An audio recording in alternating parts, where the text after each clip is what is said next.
গুৰুত্বপূৰ্ণ খবৰটো জনাইছো টাইম 8ৰ দৰ্শকসকলক অহা সপ্তাহৰ পৰা ৰাজ্যত মুকলি হ'ব 1 লাখ পদ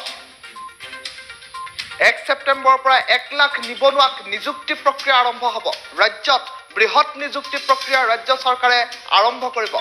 1,43টা পদৰ কোন বিভাগত কিমান পদ ওলাইছে কিমান পদ খালী হৈ আছে সেই সন্দৰ্ভত বিস্তৃত তথ্য জনাইছো গৃহ আৰু ৰাজনৈতিক বিভাগত 18,096টা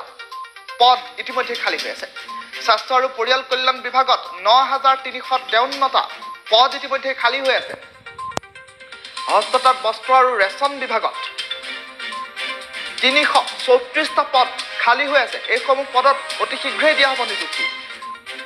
খনি আৰু খনিজ সম্পদ বিভাগত 391টা পদ খালী হৈ আছে সীমান্ত সুৰক্ষা আৰু উন্নয়ন বিভাগত 98টা পদ খালী হৈ আছে আৰু শিক্ষা বিভাগত 28,126টা পদ উদ্যান শস্য বিভাগত 55টা পদ ইতিমধ্যে খালী হৈ আছে ছেপ্টেম্বৰৰ পৰা এই সমূহ পদত নিযুক্তি দিয়া হ'ব ক্ৰীড়া আৰু যুৱ কল্যাণ বিভাগত 677টা সচিবালয় প্ৰশাসন বিভাগত 606টা পদ খালী চাহ শ্ৰমিক কল্যাণ বিভাগত 6টা জলসিঞ্চনত 940টা পদ খালী হৈ আছে আৰু লোক নিৰ্মাণ গৃহ আৰু ৰাষ্ট্ৰীয় ঘাইপথ বিভাগত 1027টা পদ খালী হৈ আছে 1 ছেপ্টেম্বৰৰ পৰা কোন বিভাগত নিযুক্তি দিয়া হ'ব বিস্তৃত তথ্য জনাইছো লোক নিৰ্মাণ পথ বিভাগত 1963টা আৰু বিত্ত বিভাগত 922টা পদ খালী খাদ্য আৰু অসামৰিক যোগান লগতে গ্ৰাহক পৰিক্ৰমা বিভাগত 95টা পদ খালী জনস্বাস্থ্য কাৰিকৰী বিভাগত 526টা বিজ্ঞান আৰু প্ৰযুক্তি বিভাগত 11টাকৈ পদ খালী হৈ আছে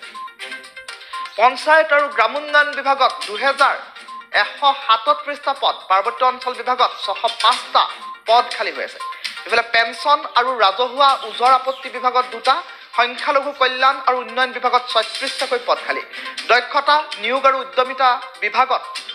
539টা ৰাজহ আৰু দুৰ্যোগ ব্যৱস্থাপনা বিভাগত 965টা ছপা আৰু মুৰ্দন বিভাগত 68টা সাংস্কৃতিক পৰিক্ৰমা বিভাগত 561টা পদ খালী হৈ আছে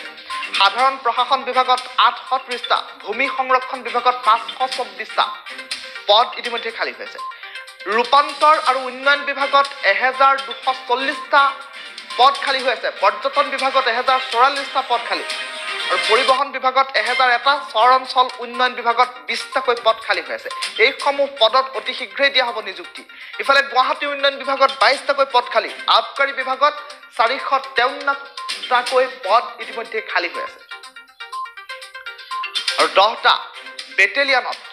10,000টা পদ কৃষি বিভাগত 687টা পদ আৰু নগৰ উন্নয়ন বিভাগত 210টা পদ সমবায় বিভাগত 176টা পদ ইতিমধ্যে খালী হৈ আছে 1 লাখ নিবনুৱাক অতি শীঘ্ৰেই নিযুক্তি প্ৰক্ৰিয়া প্ৰদান কৰিব আৰু তেনে পৰিপ্ৰেক্ষিতত 1 ছেপ্টেম্বৰৰ পৰা এই সমগ্ৰ বিষয়টোৰ সন্দৰ্ভত নিযুক্তি প্ৰক্ৰিয়া আৰম্ভ হ'ব জলসম্পদ বিভাগত 187টা আৰু কৰ্মচাৰী বিভাগত 12টাকৈ পদ খালী হোৱাৰ বাতৰি ইতিমধ্যে আহি পৰিছে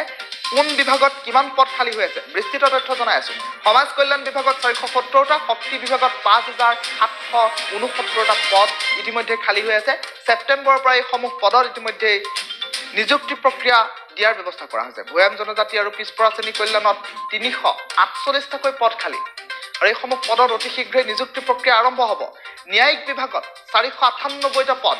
বিধায়িনী বিভাগত 452টাকৈ পদ খালী সৰ্বমুঠ 1,43টা পদ খালী হৈ আছে আৰু এই সমূহত নিযুক্তি প্ৰক্ৰিয়া দিয়া হ'ব পশুপালন আৰু পশু চিকিৎসা বিভাগত 7,118টাকৈ পদ খালী হৈ আছে অহা সপ্তাহৰ পৰাই এই সমূহত নিযুক্তি প্ৰক্ৰিয়াৰ বাবে কাম কৰিব চৰকাৰে শ্ৰমিক কল্যাণ বিভাগত 54টা মীন বিভাগত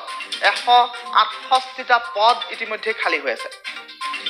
ৰাজ্যৰ নিবনুৱাসকলৰ বাবে এটা ভাল খবৰ লৈ আহিছো কিয়নো ৰাজ্যৰ বিভিন্ন বিভাগত পদ খালী হৈছে 1 ছেপ্টেম্বৰৰ পৰা নিযুক্তি প্ৰক্ৰিয়া আৰম্ভ হ'ব ৰাজ্যত হ'ব এয়া বৃহৎ নিযুক্তি বন আৰু পৰিৱেশ বিভাগত 1,379টা পদত নিযুক্তি দিয়া হ'ব কোন বিভাগত কিমান পদ খালী হৈ আছে সেই সন্দৰ্ভত টাইমিটৰ দৰ্শকসকলক পুংখানুপুংখ বিশ্লেষণ দি আছো শীঘ্ৰেই বিজ্ঞাপন প্ৰকাশ কৰিব ৰাজ্য চৰকাৰে আৰু 1 ছেপ্টেম্বৰৰ পৰাই নিযুক্তি প্ৰক্ৰিয়া আৰম্ভ হ'ব